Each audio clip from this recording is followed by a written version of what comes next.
তো আমার বাইক এখন একটু তেল নাই, একেবারে রিজার্ভে চলে গেছে। রিজার্ভের সুইচটা অফ করে দিলে বাইক অটোমেটিক্যালি অফ হয়ে যাচ্ছে।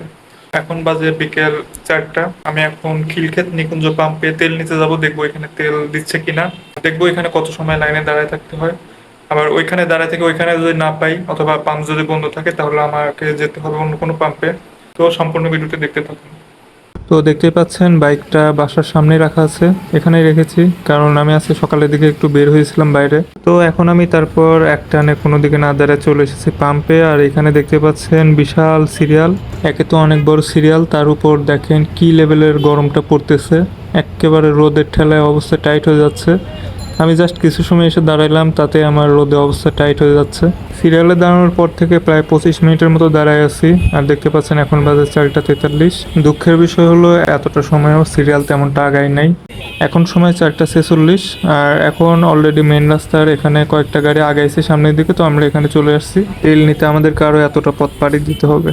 এখন যেহেতু বিকেল পার হয়ে গেছে, অফিস ছুটির টাইম, তো দেখেন এই পাশে কত ভিড় লেগে গেছে মেইন রোডে। এটা হলো খিলক্ষেত নিকুঞ্জের সামনে। এখন বাজতেছে 5টা 4। আর এখন আমি অনেকটা পাম্পের কাছাকাছি চলে এসেছি।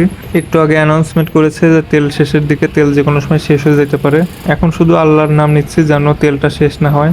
ঈদের আগে একদিন প্রায় 1 ঘন্টা দাঁড়ায় থাকার পর ঠিক আমার সামনের বাইকের সময় এসে তেলটা শেষ হয়ে গেছিল। দেখতে পাচ্ছেন পিছনে এখনো বিশাল সিরিয়াল, মানে সবাই তেল নিয়ে যাবে, আসলে যে কোনো সময় মেশিনটা অফ হয়ে যেতে পারে।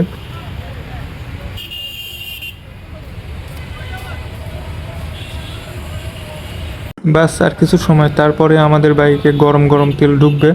বাট এই মোমেন্টে এসে সবচেয়ে বেশি টেনশনটা হয় তেল যেন শেষ না হয়ে যায়। ভাই এর আগে 1 ঘন্টা দাঁড়ায় থাকে একেবারে মেশিনের সামনে চলে গেছে, তখন আমার সামনের জন্য তেল দিচ্ছে, তার 300 টাকার তেল নেওয়ার পর তেল শেষ। তারপর যতই মেশিন টিপে শুধু হাওয়া বের হয়। তখন আসলে এইরকম মোমেন্টে আসলে কিছুই করার নেই। এখন সময় 5টা 16।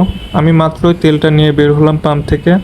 আর আমি 500 টাকার তেল নিয়েছি, কারণ সবাইকে 500 টাকা করে দিচ্ছিল, কারো কারো 300 টাকা দিতে চাইতেছিল।